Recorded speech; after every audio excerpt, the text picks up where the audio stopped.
এটিকে আমি কি ধরনের মিথ্যাচার বলবো? এই কথা মাওলানা দেলোয়ার হোসেন সাইফি সাহেবও বলেছেন এবং মাওলানা হাফিজুর রহমান সিদ্দিকও সে এই কথা বলেছে।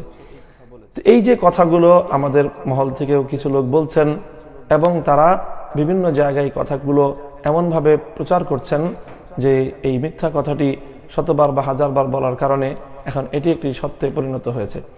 তারপরে আমার পরিবার এবং আমার আহলিয়া মোহতারামা, আমার বাচ্চার মা সম্পর্কে, আমার স্ত্রী সম্পর্কেও এমন ধরনের মিথ্যাচার করা হচ্ছে। এটা স্পষ্ট কথা যে আমার যেই স্ত্রী শাইখুল হাদিস আল্লামা আজিজুল হক রহমতুল্লাহ আলাইহির পুত্রবধূ, এমন একটি পরিবারের একজন পুত্রবধূ সম্পর্কে মুখ খোলার সময় মাওলানা দেলোয়ার হোসেন সাইফি সাহেব, আপনাদের মুখ একটু কেঁপে উঠলো না, বুকটা একটু কেঁপে উঠলো না? শাইখুল হাদিস রহমতুল্লাহ আলাইহির পরিবারের ব্যাপারে আপনি মন্তব্য করতে গিয়ে এতটুকু সতর্কতা অবলম্বন করার প্রয়োজনীয়তা আপনি অনুভব করলেন না? আপনি একটু জেনে নিতে পারতেন যে শাইখুল হাদিস রহমতুল্লাহ আলাইহির পরিবার বাংলাদেশে কোনো অখ্যাত পরিবার নয়। মাওলানা হাফিজুর রহমান সিদ্দিক সাহেব এই কথা বলে বসলেন নির্দ্বিধায়, অথচ তিনি জানতে পারতেন যে শাইখুল হাদিস রহমতুল্লাহ আলাইহির পুত্রবধূ বাস্তবিক পক্ষেই তাদের পারিবারিক এমন কোনো বিষয় রয়েছে কিনা।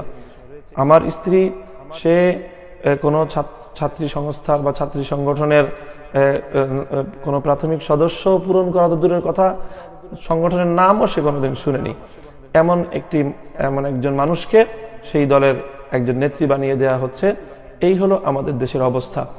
আমাদের এই আলেম ওলামাদের এই সকল দায়িত্ব জ্ঞানহীন কথাবার্তা এবং এই দায়িত্ব জ্ঞানহীন বক্তব্যের কারণে আমরা লক্ষ্য করছি যে সাধারণ মানুষের আলেম সমাজের প্রতি যে বিরূপ মনোভাব তৈরি হয়, যে আলেম ওলামা যদি এতটা দায়িত্ব জ্ঞানহীন হয় তাহলে এটা কিভাবে তারা সমাজে নেতৃত্ব দিবেন।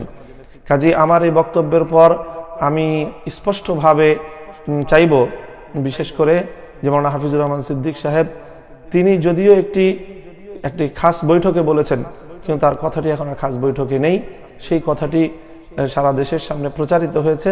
সুতরাং তিনি আমার ব্যাপারে তার বক্তব্য পরিষ্কার করবেন এবং দেলোয়ার হোসেন সাইফি সাহেব তিনিও আমার এই ব্যাপারে আমি যা বললাম তিনি প্রয়োজনে আমার সঙ্গে আলোচনা করবেন, অথবা সে বিষয়ে তিনি যাচাই করার প্রয়োজন হলে তিনি যাচাই করবেন। এরপরে তিনি তার অবস্থান পরিষ্কার করবেন।